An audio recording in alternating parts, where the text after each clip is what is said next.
Joie éternelle, une église, une famille, bienvenue à Joie éternelle. Amen. Amen. Bon dimanche, bon dimanche, bon dimanche. Que Dieu vous bénisse. Que Dieu vous bénisse. Dimanche passé, nous avons prêché Fête de toutes les nations des disciples. Aujourd'hui, nous allons parler du dimanche, du culte dominical, de son importance. Ces derniers temps, nous parlons beaucoup de l'Église, des choses qui concernent l'Église. Amen.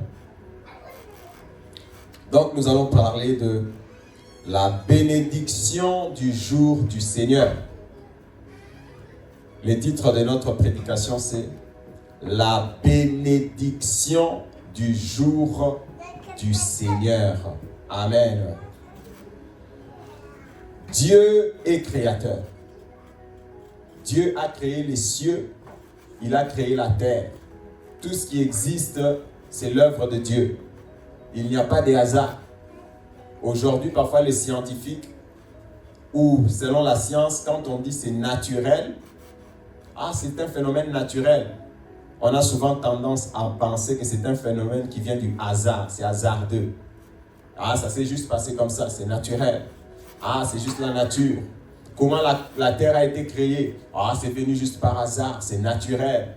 Quand on pense que c'est naturel, c'est quelque chose de naturel, donc ça se passe juste comme ça. Non.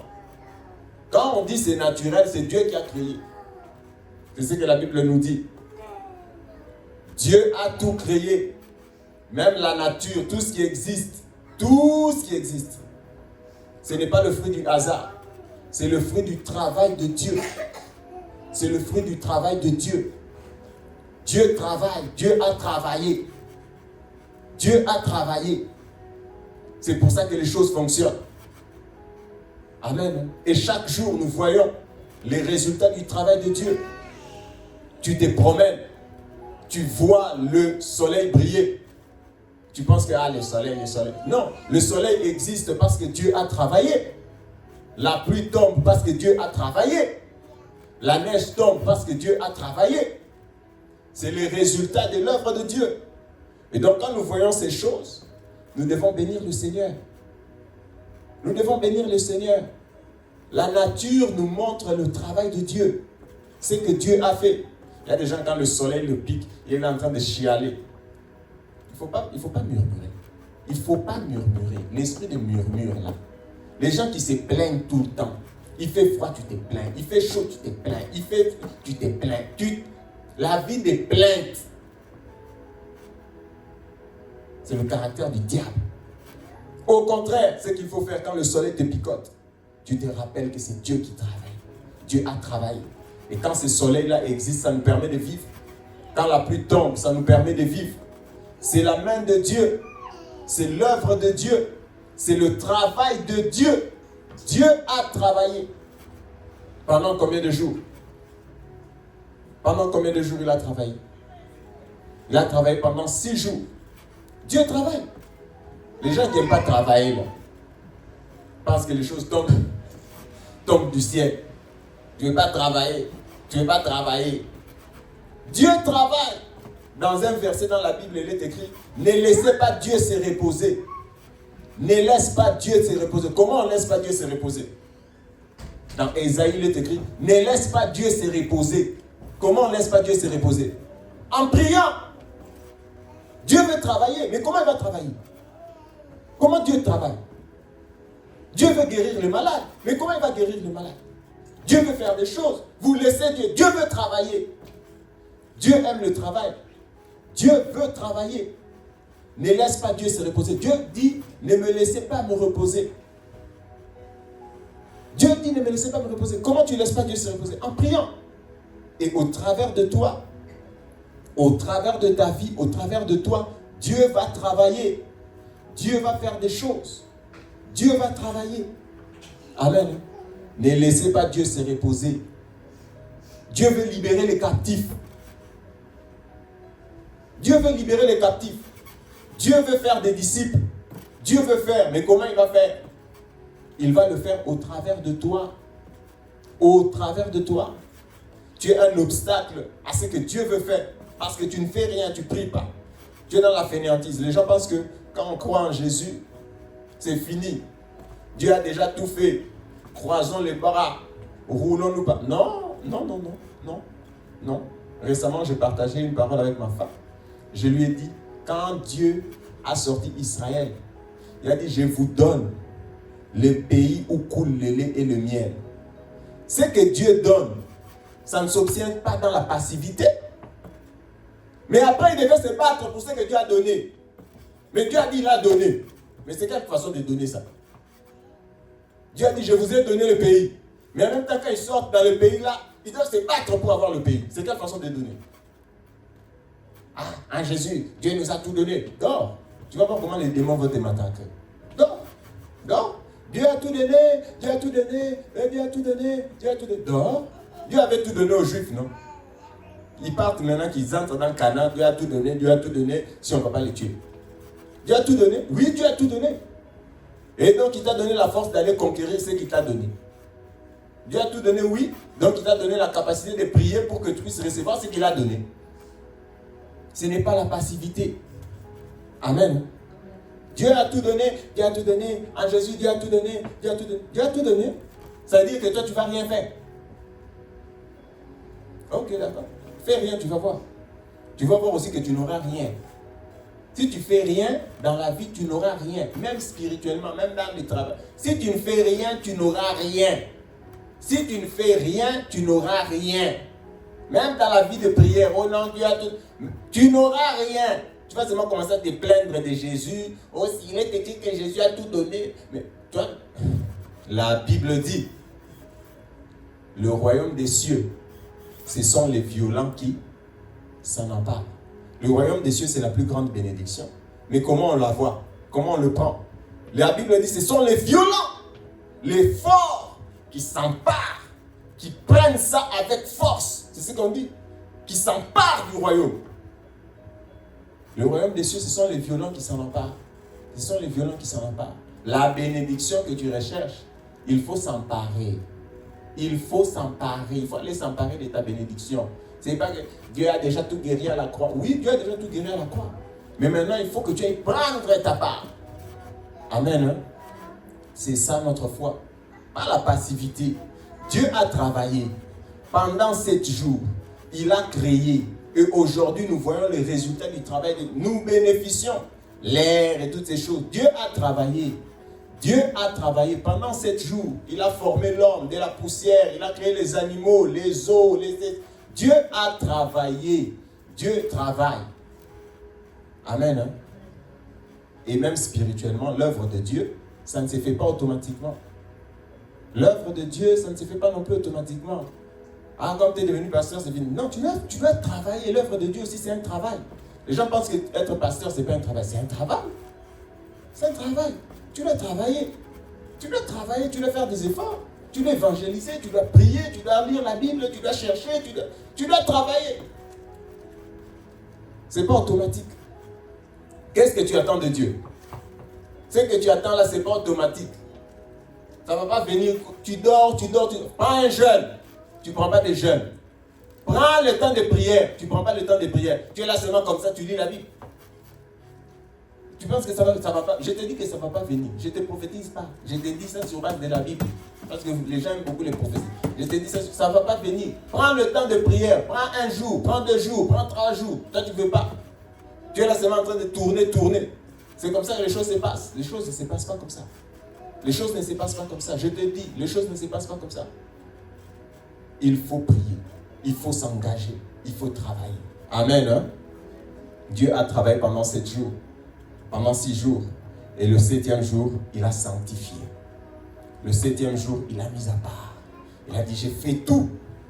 Maintenant, je veux me reposer. J'ouvre juste une parenthèse. J'ouvre juste une parenthèse pour les paresseux. On ne se repose pas quand on n'a rien fait. Le repos, c'est après avoir travaillé. Toi, tu te reposes, tu n'as rien fait depuis le matin. Qu'est-ce que tu as fait? Rien, je me repose. Non! On se repose. Le repos, c'est après le travail. Il y a des gens, ils se reposent, ils n'ont pas travaillé. Pourquoi tu te reposes? Pourquoi tu te reposes? Le repos, c'est pour quelqu'un qui a travaillé. Dieu a travaillé et puis il s'est reposé. Il y a des gens, tu lui poses la question comme ça. Depuis le matin, tu as fait quoi? J'ai rien fait. Maintenant, qu'est-ce que tu fais? Je me repose. Tu te reposes de quoi? Tu te reposes de quoi? Les repos, ce n'est pas pour rien. Les repos, c'est pour le travail. Quand on a fini de travailler, on se repose. Il y a des gens qui se reposent. Toute la vie, c'est tu es dans les repos. On se repose après avoir travaillé. Et la quantité de travail est toujours beaucoup plus que la quantité de repos. Il y a des gens qui se reposent 6 jours. Ils travaillent 1 jour. Non! Ta vie ne va pas bien marcher. On se repose 1 jour. 1 jour. Tu travailles 6. La vie, c'est le travail. Le sens de la vie, c'est le travail. La vie, c'est l'effort. Toi, tu veux plus de repos. Je vais aller, moi, je veux plus de congés. Ah, ma maman, je veux le repos. Non, la vie, ce n'est pas fait pour le repos. La vie, c'est fait pour le travail. Il faut beaucoup travailler, se reposer un peu. 1 sur 6, 1 sur 7. 7 jours, tu as seulement 1 seul jour. 1 seul jour. 1 seul jour. Dieu n'a pas dit tu vas te reposer 2 jours. Ça, ce sont les choses qui sont venues maintenant, là. Week-end. Week-end long. Oui, c'est bien tout ça. Mais Dieu a dit 1 jour. 1 jour. 1 jour pour te reposer.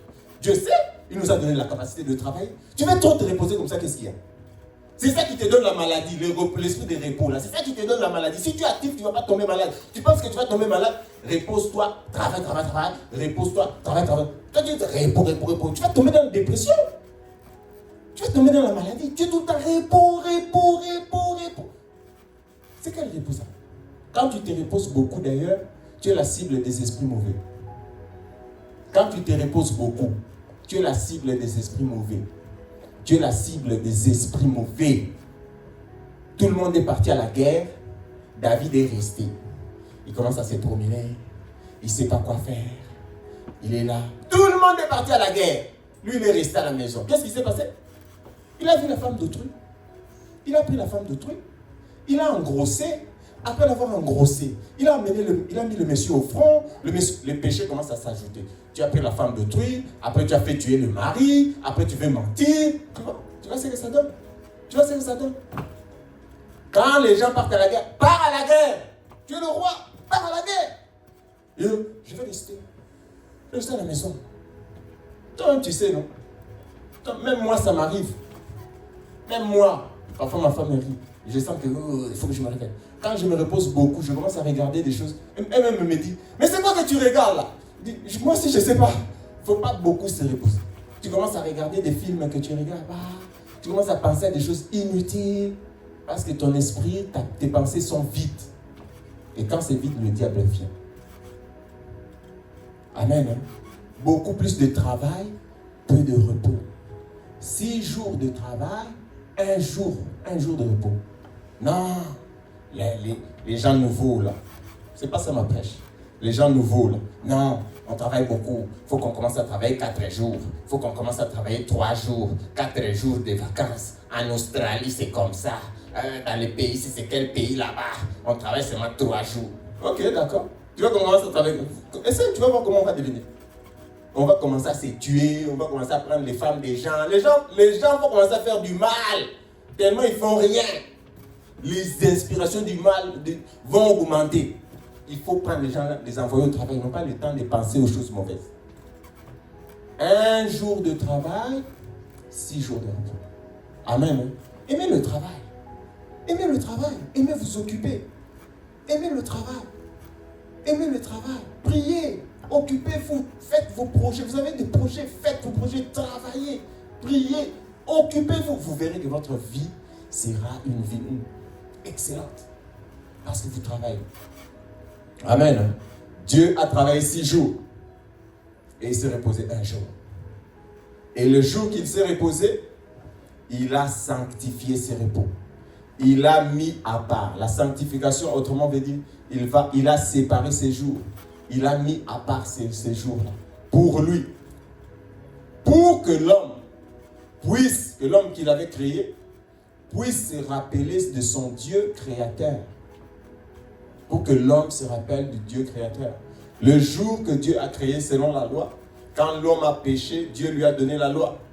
Et dans la loi de Moïse, dans l'Ancien Testament, Dieu lui avait dit, tu te rappelleras du sabbat, tu te rappelleras du jour du Seigneur, tu te rappelleras de ton Dieu qui t'a créé, tu te rappelleras du Dieu qui a créé les cieux et la terre. Et pour les Juifs encore particulièrement, tu te rappelleras du Dieu qui vous a libérés d'Égypte. Et dans l'Ancien Testament, celui qui n'observait pas le jour du Seigneur pouvait être puni de mort. C'était un grand péché que de ne pas honorer, respecter le jour du Seigneur, le jour du sabbat. Dans la loi de Moïse, les 10 commandements, la loi de Moïse c'est vague, c'est grand, c'est vaste plutôt. Il y a les commandements, il y a les ordonnances, il y a les lois morales, cérémonielles, c'est très complexe. Mais je vais m'atteler sur les 10 commandements. Qu'est-ce qu'on dit dans les 10 commandements? Les 4 premiers commandements sont les commandements qui concernent l'homme et Dieu. Les 6 derniers commandements sont les commandements qui concernent les êtres humains entre eux. Les 4 premiers commandements sont des commandements comme ça, l'homme avec Dieu, vertical. Puis il y a des commandements comme ça, entre les êtres humains. Qui connaît les 10 commandements? Les 10 commandements, on va lire. Exode chapitre 20. Les 4 premiers commandements, c'est envers Dieu. Les 6 derniers commandements, c'est envers les hommes. On va commencer par les 4 premiers commandements. Exode chapitre 20. Ça commence par les 10 commandements. À partir du verset 2, je vais lire vite pour qu'on aille très vite. Exode chapitre 20. À partir du verset 2. Je suis l'Éternel, ton Dieu, qui t'ai fait sortir du pays d'Égypte, de la maison des servitudes. Tu n'auras pas d'autre Dieu devant ma face. Tu ne te feras point d'image taillée, ni de représentation quelconque des choses qui sont en haut dans les cieux, qui sont en bas sur la terre, et qui sont dans les eaux plus bas que la terre. Tu ne te prosterneras point devant elles, et tu ne les serviras point. Car moi, l'Éternel, ton Dieu, je suis un Dieu jaloux, qui punit l'iniquité des pères sur les enfants jusqu'à la 3e et à la 4e génération de ceux qui me haïssent, et qui fait miséricorde jusqu'en 1000 générations à ceux qui m'aiment et qui gardent mes commandements. Tu ne prendras point le nom de l'Éternel ton Dieu en vain, car l'Éternel ne laissera point impuni celui qui prendra son nom en vain. Souviens-toi du jour du repos pour le sanctifier. Tu travailleras 6 jours et tu feras ton ouvrage. Mais le 7e jour est le jour du repos de l'Éternel ton Dieu. Tu ne feras aucun ouvrage, ni toi, ni ton fils, ni ta fille, ni ton serviteur, ni ta servante, ni ton bétail, ni l'étranger qui est dans tes portes. Car en 6 jours l'Éternel a fait les cieux et la terre, et la mer, et tout ce qui y est contenu. Et il s'est reposé le 7e jour. C'est pourquoi l'Éternel a béni le jour du repos et l'a sanctifié. Amen. Les 4 premiers, c'est quoi? Tu n'auras pas d'autre Dieu. Hein? Deuxième, c'est quoi? Tu ne feras pas d'image. Il y a des endroits où tu parles, non, non. Bon, bref. Tu ne feras pas d'image. Vous avez vu ici? Ici, j'ai déjà prêché. Dieu n'a qu'une seule image. C'est qui? C'est Jésus. Tu ne feras pas d'image. 3e commandement, c'est quoi? Tu ne citeras pas le nom de ton Dieu en vain. 4e commandement concernant Dieu, c'est quoi? Tu observeras le jour du repos du Seigneur. Les 4 premiers commandements, c'est envers après, tu ne tueras pas. Honore ton père. Ça commence par honore ton père et ta mère, puis tu ne tueras pas. Le plus grand commandement, ce qui concerne les relations humaines, on a déjà prêché ça ici, c'est honorer son père et sa mère. Tu n'auras pas d'autre Dieu. Dieu est unique. Tu ne feras pas d'image. Dieu a Jésus, l'image de Dieu. Tu ne feras pas d'autre image. Tu ne feras pas un carton là, une photo. On avait pris Jésus en 1975, ils ont mis ça dans l'église. Non! C'est quoi ça? Tu ne feras pas d'image, tu ne feras pas d'image, tu ne feras pas d'image. Tu ne feras pas d'image. Tu ne citeras pas le nom de l'Éternel, ton Dieu, en vain. Nous, le nom de Jésus. Ici, je vais quand même ouvrir une parenthèse. Le nom de Jésus, quand nous citons, nous guérissons les malades avec. Le nom de Jésus, quand nous citons, nous chassons les démons avec. Le nom de Jésus, quand nous citons, nous guérissons, nous faisons des grandes choses avec le nom de Jésus. Toi, tu vois les cafards dans ta maison, tu sors, tu cries Jésus, pourquoi? Pourquoi? Jésus! Pourquoi tu cries Jésus? Pourquoi tu cries Jésus? Pourquoi tu cries Jésus? Tu prends ça en vain? Après, c'est là un client, cafard. Après, quand tu auras aussi des démons, tu es ça sur Jésus. En fait, ça veut dire que tu ne donnes pas la valeur au nom de Jésus. Tu penses que tu peux juste crier Jésus comme ça. Non, le nom de Jésus est puissant. Le nom de Jésus, nous chassons avec les démons. Le nom de Jésus, nous prions, nous recevons la réponse. Toi, le nom de Jésus, tu utilises ça pourquoi? Tu glisses. Jésus! Oui, tu peux. Quand tu glisses et que tu as vraiment peur, tu peux appeler le nom de Jésus. Quand tu es en train de faire un accident dans la voiture, tu peux crier le nom de Jésus. Jésus! Il va te sauver. Pas des trucs, tu es en train de faire de ton huile et tes haricots, l'huile sort. Jésus! Pourquoi? Il n'y a pas de problème. Hein? On ne cite pas le nom du Seigneur pour des choses qui sont inutiles. Le nom du Seigneur, c'est en ce nom-là que nous sommes sauvés. La Bible dit qu'il n'y a pas de nom qui ait été donné parmi les hommes par lesquels vous allez être sauvés. C'est en croyant au nom de Jésus que tu es sauvé. Le nom de Jésus est grand. Le nom de Jésus est grand. Amen. Hein? Jésus. Jésus. Qu'est-ce qui est passé? Un cafard. J'ai vu. Regarde le cafard. Jésus. Jésus. Surtout les femmes. Surtout les femmes. Surtout les femmes. Jésus. Jésus. Le cafard. Regarde le cafard est là. Jésus. Quel Jésus? Quel Jésus? Le Jésus, notre sauveur, qui vient de s'occuper de telle affaire là. Va piétiner ton cafard toi-même. Amen. N'hésitez pas. C'est toujours d'actualité. C'est toujours d'actualité. C'est toujours d'actualité. Tu ne prendras pas le nom du Seigneur en vain. Tu ne prendras pas le nom du Seigneur en vain. Et honore le jour du Seigneur. Honore le jour du Seigneur. Honore le jour du Seigneur. Encore une fois, je vous dis que dans l'ancienne alliance, celui qui n'honorait pas le jour du Seigneur, on pouvait le tuer. On pouvait le tuer.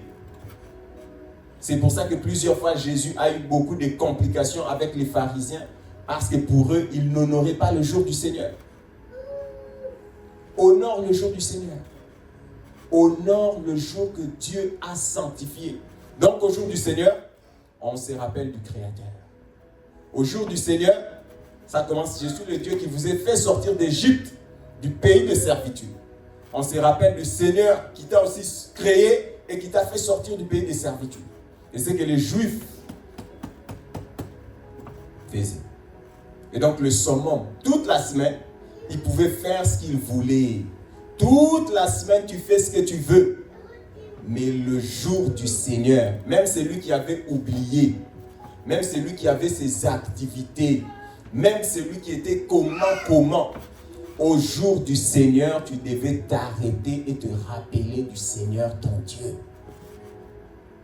Au jour du Seigneur, tu dois t'arrêter et te rappeler du Seigneur ton Dieu. Quoi que tu fasses, au jour du Seigneur, tu dois t'arrêter. Ça, c'était la promesse qui était liée. Mais pourquoi Dieu avait donné ça? Et qu'est-ce qui arrivait à ceux qui observaient le jour du Seigneur dans l'ancienne alliance? Qu'est-ce qui est arrivé? Ésaïe, on va lire, s'il vous plaît. Ésaïe chapitre 58, 13 et 14.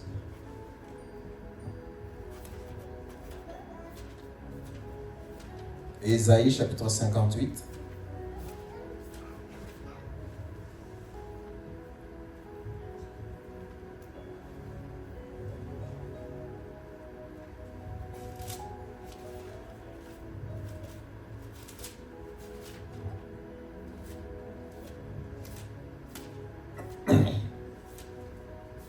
Ésaïe 58, qui a trouvé?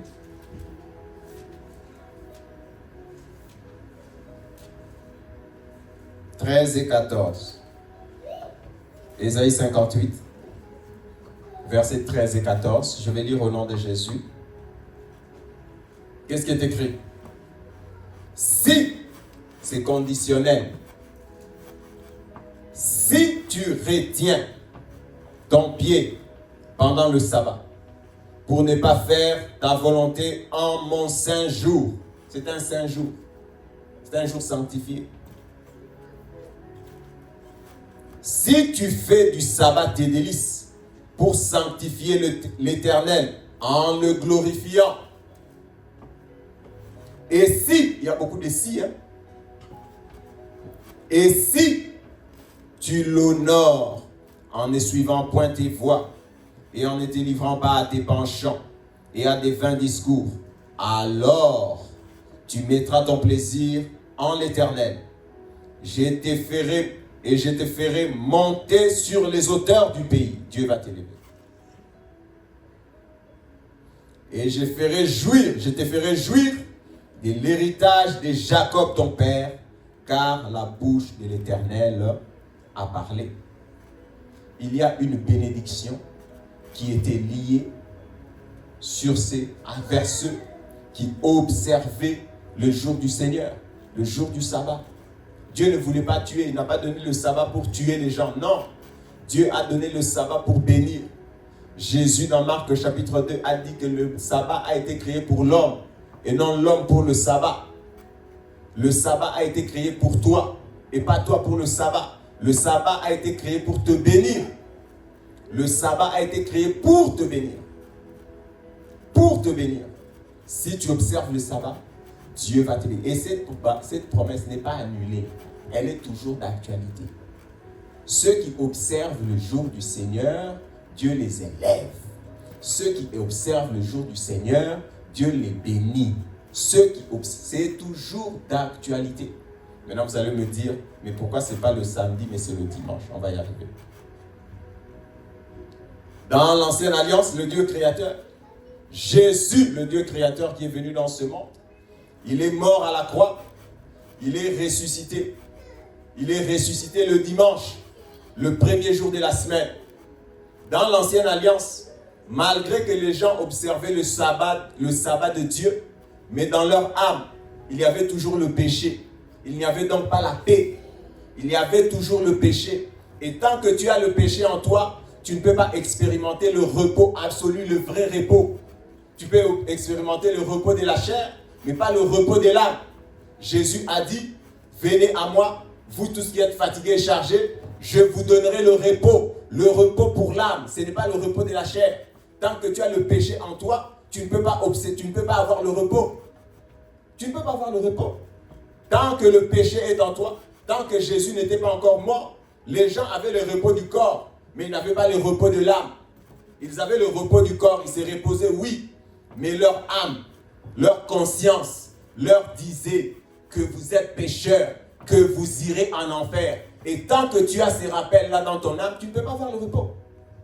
Tu ne peux pas avoir le repos.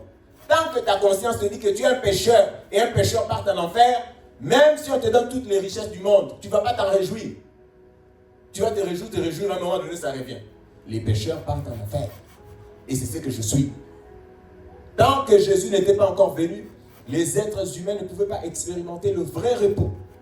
Le repos de Dieu, le véritable repos que le péché avait enlevé. Que le péché a enlevé. Amen. C'est pour ça que quand Jésus est mort, même le jour du repos, le jour du sabbat, Jésus était dans la mort. Jésus était dans la mort. Et Jésus est ressuscité le premier jour de la semaine. C'est quel jour? C'est dimanche. C'est dimanche, le premier jour de la semaine. C'est pour ça que les premiers chrétiens ont commencé à observer le dimanche, le jour où Jésus est ressuscité, où nous avons eu le vrai repos, le repos de nos âmes. Nos âmes ont été libérées de l'enfer. Et celui qui est libéré de l'enfer a le vrai repos. C'est pour ça que nous observons le jour du Seigneur de manière spontanée, le dimanche. Nous avons reçu le vrai repos. Quoi qu'il arrive, je pars au ciel. Quoi qu'il arrive, tu pars au ciel. Quoi qu'il advienne, tu pars au ciel. parce que tu crois en Jésus. Jésus a dit, vous qui êtes fatigués, vous qui êtes chargés, venez à moi, je vous donnerai du repos. Notre repos a été acté par la résurrection de Jésus.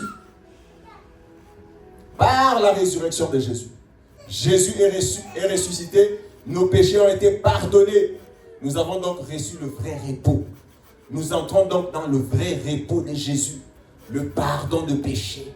Le pardon de péché. C'est lui qui n'a pas été pardonné de ses péchés, même s'il observe le sabbat des Juifs. Il n'a pas le vrai repos. Il a le repos peut-être pour son corps, mais son âme n'est pas libérée. Son âme est encore enchaînée. Son âme est encore oppressée. La peur remplit son âme. La peur de la mort, la peur de l'enfer remplit son âme. Quand tu as peur, tu n'es pas dans le repos. Et Jésus est donc ressuscité. Jésus est ressuscité. Et les chrétiens ont commencé à observer le jour du repos, le jour du Seigneur, où nos âmes ont été libérées. Nos âmes ont reçu le vrai repos par la résurrection de Jésus. Par la résurrection de Jésus. Et donc dans le Nouveau Testament, les chrétiens observent le jour du Seigneur le dimanche. Amen. Est-ce que vous êtes avec moi? Et ce n'est pas optionnel. Ce n'est pas optionnel. Tu vis ta vie, mais ta foi est exprimée le dimanche. Tu t'arrêtes. Tu te rappelles de Jésus-Christ qui t'a donné le repos. Tu te rappelles de Jésus-Christ qui t'a donné la vie éternelle. Tu te rappelles de Jésus-Christ qui t'a libéré de l'enfer. C'est ça le dimanche. C'est ça le dimanche. Le dimanche, tu te rappelles de Jésus qui t'a libéré de l'enfer. Tu te rappelles de Jésus qui a pardonné tes péchés. Tu te rappelles de Jésus de qui par ses meurtrissures tu es guéri. Tu te rappelles de Jésus de qui tu as toutes les bénédictions. C'est en cela que consiste le dimanche. Quel est le sens du dimanche? C'est rappeler de celui qui t'a libéré. C'est rappeler de celui par qui tu as la victoire sur le monde des ténèbres. C'est rappeler celui par lequel tu as le pardon de tes péchés. Ce n'est pas optionnel. Ce n'est pas optionnel. Et il y a une bénédiction qui est liée à ça. C'est lui qui a la foi le fait. C'est lui qui a la foi l'observe. C'est lui qui a la foi observe le jour du Seigneur.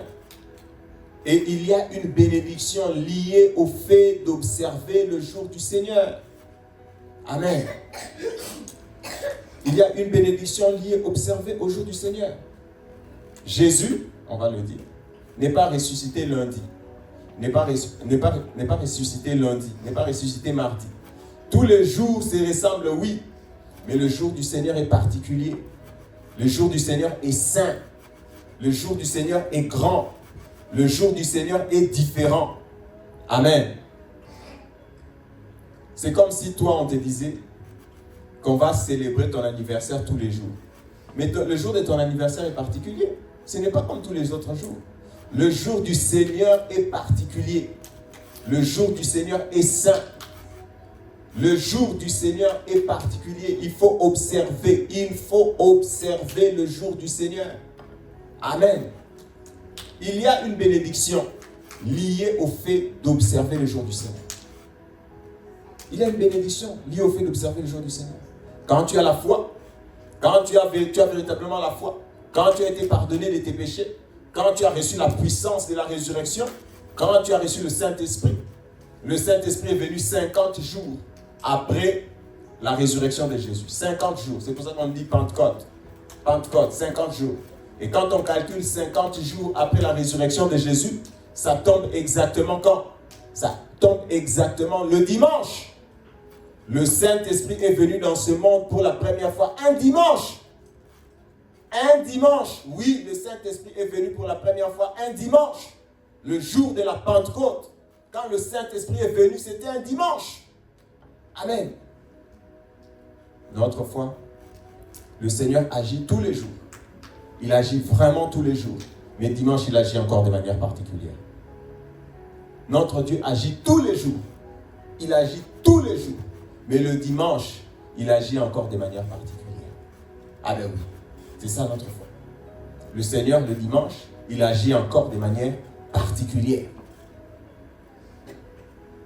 Il n'y a pas de hasard. Dieu ne fait pas des choses de manière hasardeuse. Le Saint-Esprit est venu le dimanche. Jésus est ressuscité le dimanche. C'est le jour du Seigneur. Et l'apôtre Jean dans l'Apocalypse, qu'est-ce qu'il dit? Quel jour l'apôtre Jean a reçu l'Apocalypse? C'était quel jour? Quel jour il a reçu l'Apocalypse? La révélation de l'Apocalypse? Le dimanche. Apocalypse 1, verset 10. Apocalypse 1, verset 10. Qu'est-ce qu'il dit? Moi, Jean, votre frère, j'étais rempli du Saint-Esprit au jour du Seigneur. Au jour du Seigneur, j'étais rempli de l'Esprit. Et Dieu m'a parlé, il m'a dit, monte ici. Au jour du Seigneur, tu dois être rempli du Saint-Esprit. Tu dois être rempli du Saint-Esprit. Au jour du Seigneur, tu dois avoir la révélation. Au jour du Seigneur. Le jour du Seigneur. Apocalypse 1, verset 10. Vérifiez ce que je suis en train de dire. J'étais rempli du Saint-Esprit au jour du Seigneur. Quand on dit le jour du Seigneur, c'est dimanche. Et les premières églises, le jour du Seigneur, qu'est-ce qu'ils faisaient encore?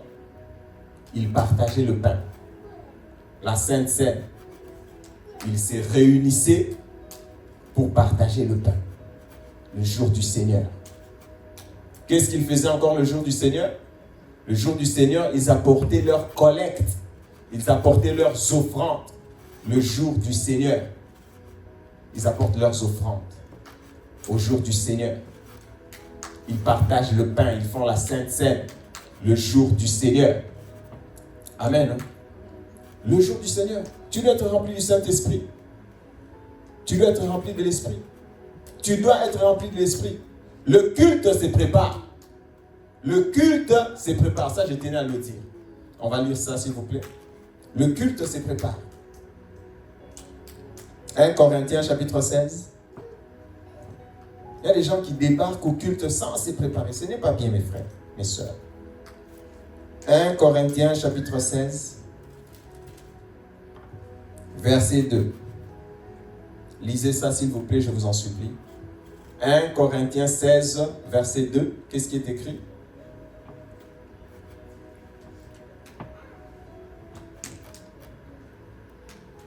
« 1 Corinthiens 16, verset 2. » Vous avez trouvé?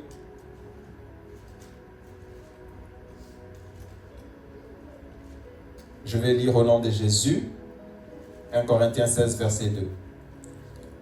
Que chacun de vous, le premier jour de la semaine, mette à part chez lui ce qu'il pourra, selon sa prospérité, afin qu'on n'attende pas mon arrivée pour recueillir le don. Ça, ici, on parle de la collecte.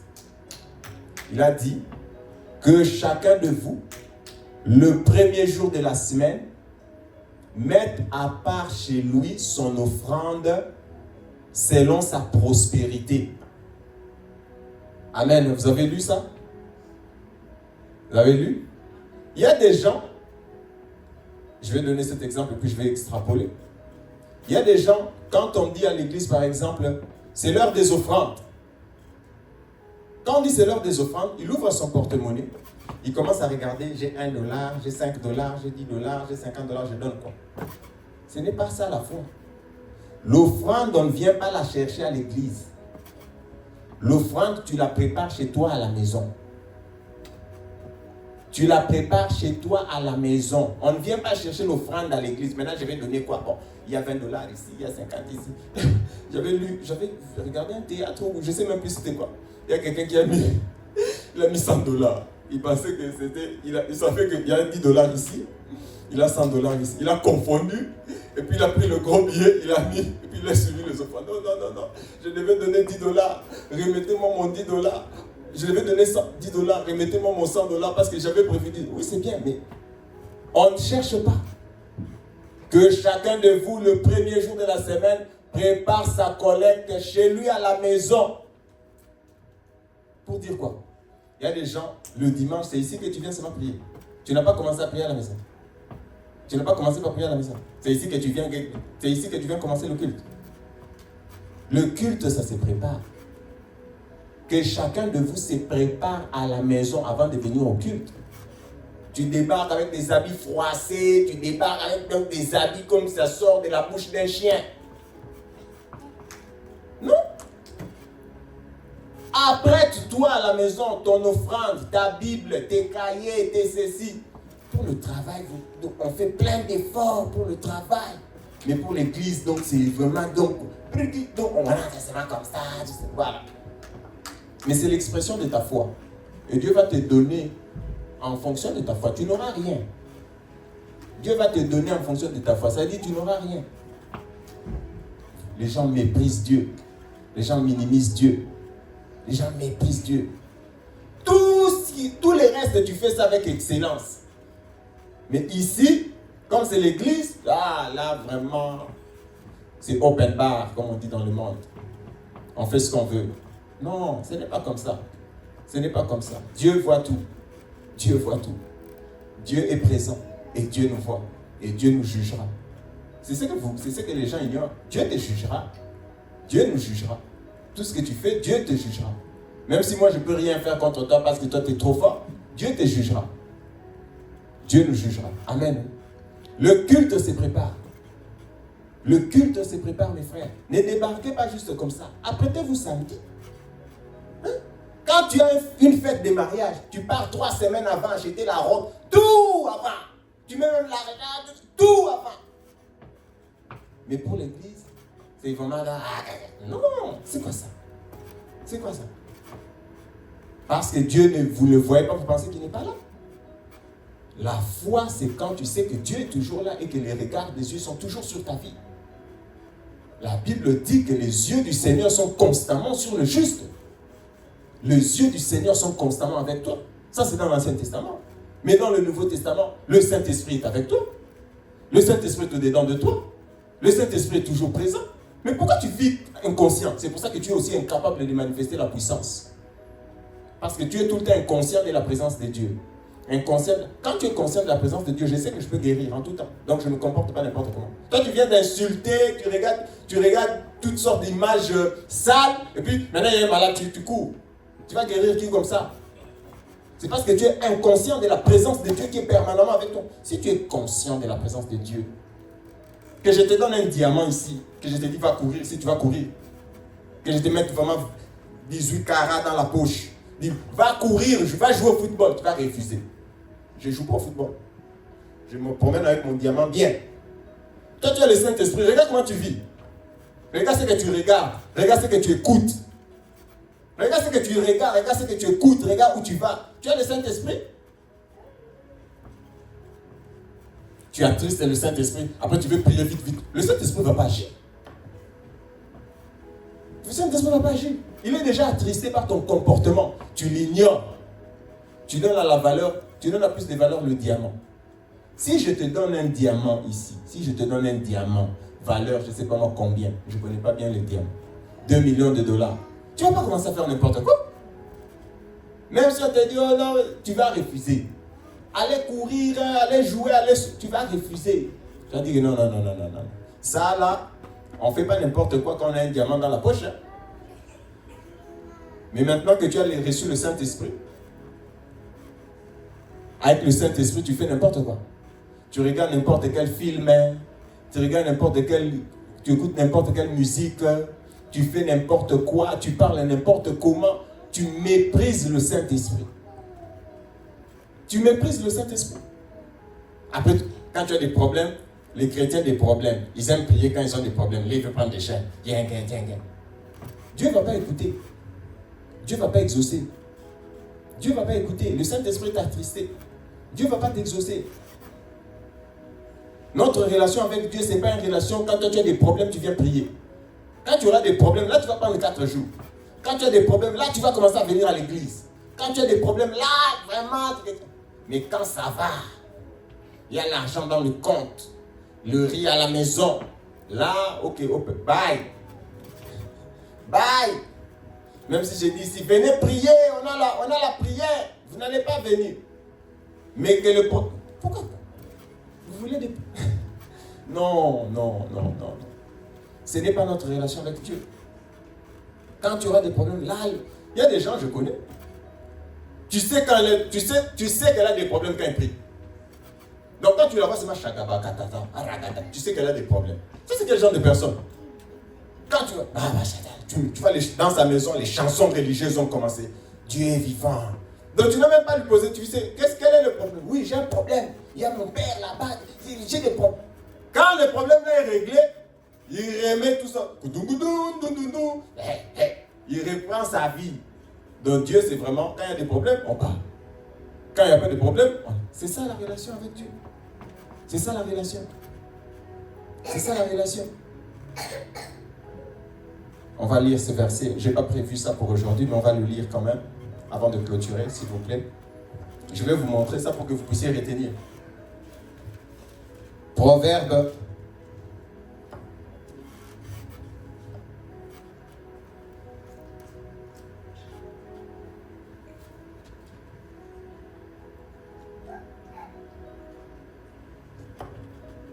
Proverbe chapitre 1.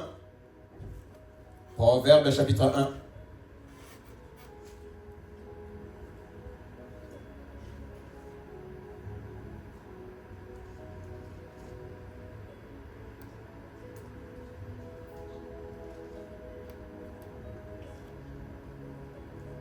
À partir du verset 24, s'il vous plaît. Proverbe 1, verset 24. Je vais lire jusqu'à la fin. Proverbe chapitre 1, verset 24. Regardez ce qui est écrit. Puisque j'appelle et que vous résistez, puisque j'étends ma main et que personne n'y prend garde, puisque vous rejetez tous mes conseils et que vous n'aimez pas mes réprimandes, moi aussi, je rirai quand vous serez dans le malheur. Je me moquerai quand la terreur vous saisira. Quand la terreur vous saisira comme une tempête et que le malheur vous enveloppera comme un tourbillon, quand la détresse et l'angoisse fondront sur vous, alors ils m'appelleront et je ne répondrai pas. C'est Dieu qui dit.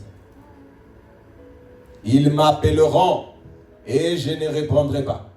Ils me chercheront et ils ne me trouveront pas. Parce qu'ils ont haï la science et qu'ils n'ont pas choisi la crainte de l'Éternel. Parce qu'ils n'ont pas aimé mes conseils et qu'ils ont dédaigné toutes mes réprimandes. Ils se nourriront du fruit de leur voix et ils se rassasieront de leurs propres conseils. Car la résistance des stupides les tue et la sécurité des insensés les perd. Mais celui qui m'écoute reposera avec assurance. Il vivra tranquille et sans craindre aucun mal. Ça, c'est Dieu qui dit. Je vous conseille, vous n'écoutez pas. Je vous appelle, vous n'écoutez pas. Ok, d'accord. Quand le malheur va tomber sur toi, tu m'appelleras, je ne répondrai pas. Dans le Nouveau Testament, ça s'appelle quoi? Dans le Nouveau Testament, ça s'appelle quoi? Attrister le Saint-Esprit. Le Saint-Esprit te conseille, le Saint-Esprit veut te conduire, tu ne veux pas. Tu attristes le Saint-Esprit. Quand tu vas prier, tu vas sentir comme si les prières, donc depuis que tu priais, ça fait 3 mois. Aucun signe. Tu dois te repentir. Tu dois te repentir. Tu dois te repentir. Tu dois te repentir. Les gens qui viennent, qui prennent Dieu pour un bac. Quand tu as des problèmes, alors tu viens. Même moi, en temps normal, tu n'es pas mon ami, je t'appelle, viens, tu viens pas. Quand seulement tu as des problèmes, tu viens me voir. Qui va aimer ça? Observons le jour du Seigneur. Nous retournons à notre thème. Observez le jour du Seigneur. Préparez-vous pour le culte, mes frères, mes sœurs. On se prépare pour le culte. On s'apprête, on apprête ses offrandes, on apprête sa spiritualité, on apprête son âme. Puis on vient à l'église rendre au Seigneur un culte. Mais le jour du Seigneur dans le Nouveau Testament, on va lire juste un verset, c'est aussi quoi? Le dernier jour, le jour que Jésus reviendra. Le jour que Jésus reviendra. On va lire 2 Pierre, chapitre 3, verset 10. On a largement débordé, excusez-moi. 2 Pierre, chapitre 3, verset 10.